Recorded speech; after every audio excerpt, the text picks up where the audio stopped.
প্রিয় দেশবাসী, সকলের প্রতি আমার ভালোবাসা এবং শ্রদ্ধা। আর বিশেষ করে শ্রদ্ধা জ্ঞাপন করছি বীর মুক্তিযোদ্ধারা, যাদের রক্ত এবং বীরত্বের মাধ্যমে আমাদের এই দেশটি অর্জন হয়েছে। সেই মুক্তিযোদ্ধাদের প্রতি পূর্ণ সমর্থন রেখে আজকে আমি বলতে চাচ্ছি যে এই কয়েকদিন ধরে যে ঘটনাগুলো আমি পর্যবেক্ষণ করছি, যে কোটা নিয়ে যে ছাত্রদের আন্দোলন, যেখানে আজকে 5টি আমাদের সন্তান মৃত্যুবরণ করেছে এবং অনেকে আহত হয়েছে, সেই জন্য আমার কাছে মনে হয়েছে যে আর চুপ থাকা আসলে ঠিক নয়। তো সেই কারণের জন্যই আজকে আমি আপনাদের সামনে হাজির হয়েছি। দেশ স্বাধীন হয়েছে 52 বছর হয়ে গেছে। এই 52 বছরে আমাদের যে মুক্তিযোদ্ধারা যারা ছিল, তারা কোটার মাধ্যমে চাকরি অনেকে করেছেন, অনেকেই এখন এই পৃথিবী থেকে বিদায় নিয়েছেন।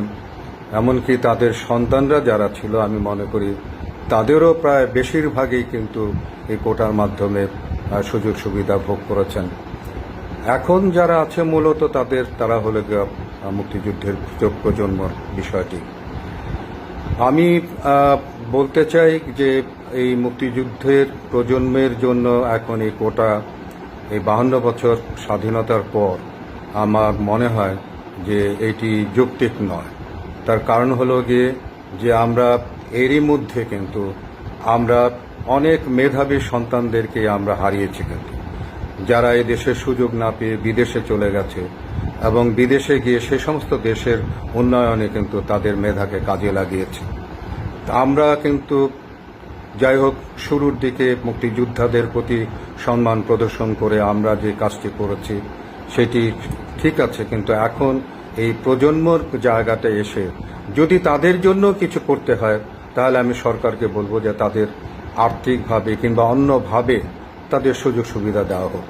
কিন্তু এই যে মেধার যে বিষয়টি আছে, চাকরি এবং অন্যান্য জায়গার যে সুযোগগুলো আছে, সেই জায়গায় যদি আমাদের যোগ্যতার ভিত্তিতে যদি আমাদের সন্তানরা উঠে আসে, তাহলে দেশ অনেক বেশি লাভবান হবে, দেশ অনেক বেশি উপকৃত হবে। এবং আমি আরেকটি জিনিস যেটি মনে করি যে আমাদের এই যে আজকের এই আন্দোলনের মধ্যে যে যে জিনিসটি তৈরি হয়েছে, তাতে আমার মনে হয়েছে যে এই বৈষম্য যদি থাকে, তাহলে কিন্তু দেশের প্রতি, দেশের মানুষের প্রতি কিন্তু ভালোবাসার কিন্তু একটা তারতম্য কিন্তু ঘটবে।